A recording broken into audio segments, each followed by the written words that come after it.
आसमान में बिजली का चमकना कोई नई बात नहीं है, पर आखिर ये बिजली बादलों में आती कहाँ से है, ये बनती कैसे है और ये इतनी खतरनाक क्यों होती है। चलिए समझते हैं इसको डिस्कवर फैक्ट के इस नई वीडियो।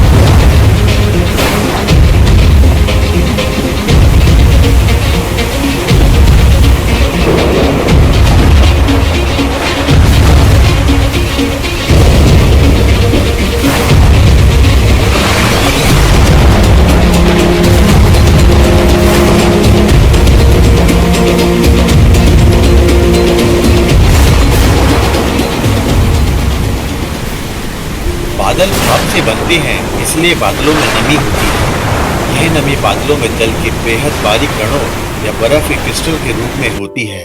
जब हवा और इन जल कणों के बीच फ्रिक्शन होता है तो इस फ्रिक्शन से वाटर पार्टिकल्स इलेक्ट्रिकल चार्ज हो जाते हैं। बादलों के कुछ समूह नेगेटिव तो कुछ पॉजिटिव इलेक्ट्रिकल चार्ज होते हैं।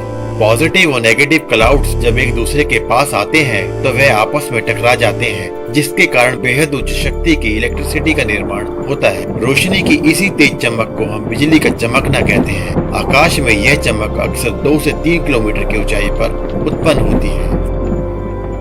प्रकाश की गति अधिक होने से बिजली की चमक हमें पहले दिखाई देती है, क्योंकि ध्वनि की गति प्रकाश की गति से कम होती है, जिसके कारण बादलों की गरज हम तक देर से पहुंचती है। हालांकि दुनिया भर में हर सेकंड 40 बार बिजली गिरती है, मतलब दिन में करीब 30 लाख बार बिजली गिरने की घटनाएं होती हैं। ये सभी बिजली जमीन से नहीं टकराती, इनमें से बहुत सी बिजली बादलों से बादलों पर ही गिर जाती है।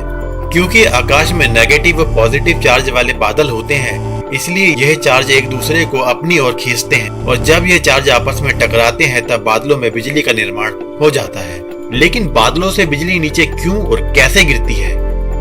बादलों से जमीन पर बिजली गिरने के 2 प्रकार होते हैं, पहला नेगेटिव और दूसरा पॉजिटिव। नेगेटिव लाइटिंग का एग्जाम्पल आप इस वीडियो से समझ सकते हैं। इस वीडियो में दिख रही इस महिला के सर के बाल बिल्कुल सीधे खड़े दिख रहे हैं, क्योंकि ये लोग बिजली गिरने के ठीक नीचे खड़े हैं, इसलिए इनके सर के बाल बिल्कुल सीधे खड़े हो गए हैं। इसे आप कुछ इस तरीके से समझ सकते हैं। धरती के नजदीक के बादलों में नेगेटिव चार्ज होता है और धरती की सतह में पहले से ही नेगेटिव चार्ज होते हैं। ऐसे में बादलों में मौजूद नेगेटिव चार्ज जमीन में मौजूद सभी नेगेटिव चार्ज को अपनी जगह से हटा देते हैं। ये ठीक उसी तरह से होता है जैसे 2 मैग्नेट के सेम पॉइंट को आपस में पास लाने पर होता है। ऐसा होने पर जमीन पर कोई भी चीज जैसे मिट्टी, पेड़, जानवर या इंसान सभी पॉजिटिवली चार्ज हो जाते हैं। अगर आपने इस वीडियो पे गौर किया हो तो इस महिला के बाल तभी नीचे गिरे जब इसके आसपास कहीं इलेक्ट्रिसिटी डिस्चार्ज हुई। यह नेचर का आपको चेतावनी देने का आखिरी तरीका है कि बहुत जल्द आपके ऊपर या आपके आसपास कहीं बिजली गिरने वाली है। भले ही इन सब ने इस चेतावनी को अनदेखा कर दिया हो, लेकिन ये इनकी किस्मत ही है कि बिजली इनके ऊपर नहीं गिरी, नहीं तो परिणाम इन दोनों की तरह घातक साबित होता। हालांकि नेगेटिव लाइटिंग बहुत खतरनाक होती है, परंतु अगर कहीं पॉजिटिव लाइटिंग गिरती है तो वह 5 गुना ज्यादा पावरफुल और खतरनाक होती है। यह बिजली अक्सर तूफान के सबसे ऊपरी हिस्से में बनती है और तभी गिरती है जब कोई हवा का तेज झोंका सभी नेगेटिव चार्ज बादलों को हटा दे या फिर सारा नेगेटिव चार्ज बादलों से खत्म हो जाए। ऐसे में पॉजिटिव लाइटिंग जमीन के उस हिस्से पे गिर जाती है जहां नेगेटिव चार्ज बना होता है। यानी अगर पॉजिटिव लाइटिंग को 300 किलोमीटर कहीं दूर नेगेटिव चार्ज का क्षेत्र मिलता है तो वह वहां जाकर गिरेगी, फिर चाहे बारिश ना हो रही हो और बादल भी ना हो, तब भी आप बिजली से सुरक्षित नहीं है।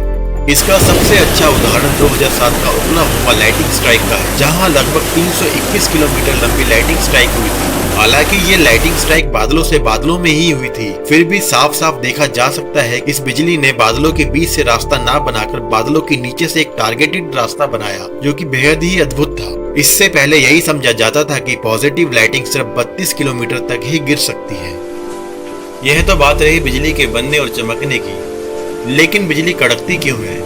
शायद आपको ये जानकारी ना हो कि बादलों में बिजली का अपना कोई टेम्परेचर नहीं होता। जब बिजली हवा से होकर गुजरती है तब हवा में गर्मी आने से हवा अत्यधिक तेजी से फैलती है और इसके लाखों अणु आपस में टकराते हैं। इन अणुओं के आपस में टकराने से ही गरज की आवाज उत्पन्न होती है, जिसको हम बिजली का कड़कना कहते हैं। वास्तव में बिजली हवा को 50,000 डिग्री फ़ारेनहाइट तक गर्म कर सकती है, जो कि सूरज की सतह से 5 गुना अधिक गर्म है।